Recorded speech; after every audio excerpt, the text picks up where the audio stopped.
Hi, welcome to AFTV. We've just beaten Brentford 1-0 here at the G-Tech Community Stadium. Kai Havertz was the winner. What a performance in the end. We got there, got over the line and top of the league. What do you make of the performance? Boy, the performance I'd say for the majority of the first half and like the majority of the second half, I'd say towards the last 25 to 30 minutes, I thought we were struggling to break them down at times. We were finding like cutting in openings with like Trossard when he was on in, and Saka, Odegaard was trying to break in between the lines through their back four. It's the low block, innit? We struggle. Low block that we struggle against, and we're going to come up against a lot of those sides as well. I remember Burnley, just before the internationals, we were struggling to break them down because they were keeping such a high line, and it was Trossard that made the breakthrough. Yes, we didn't have that sort of goal towards the first half, but for me, Kai Havertz, man, that wasn't written in the book, man. Yeah, because I know you. I know how you are when it comes to Mikel Arteta and you criticise him. You're not sold yet. You still don't think he's the right man. I know you spoke about Kai Havertz. I've washed my hands with Havertz, but I'm prepared for him to, if Arteta has a thing of having him on the bench and coming on towards the last 15 to 20 minutes, if things aren't going the right way, then I don't mind in certain games if he plays him. But for me, so you've washed your hands of Havertz?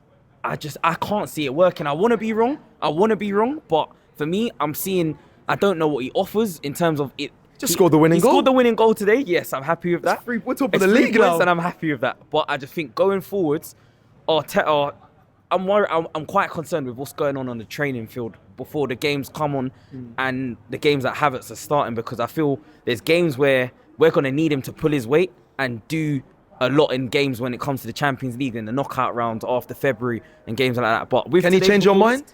Because you said washing your hands means you're done with him, but surely he could. This is a performance that surely puts him back on the fan side to say, look, I'm going to prove you lot wrong. Listen, for all the Arsenal fans watching, I'm happy for Kai Havertz out there because so.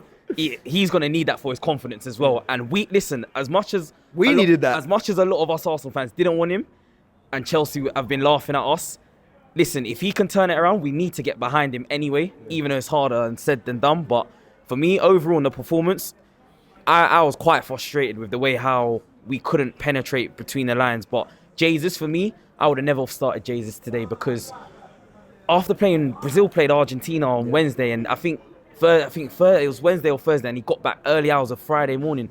For me, Jesus he looked tired for me, and I think it was a smart substitution for Arteta, taking him off and bringing on Eddie to stretch the defenders and give us a bit of energy.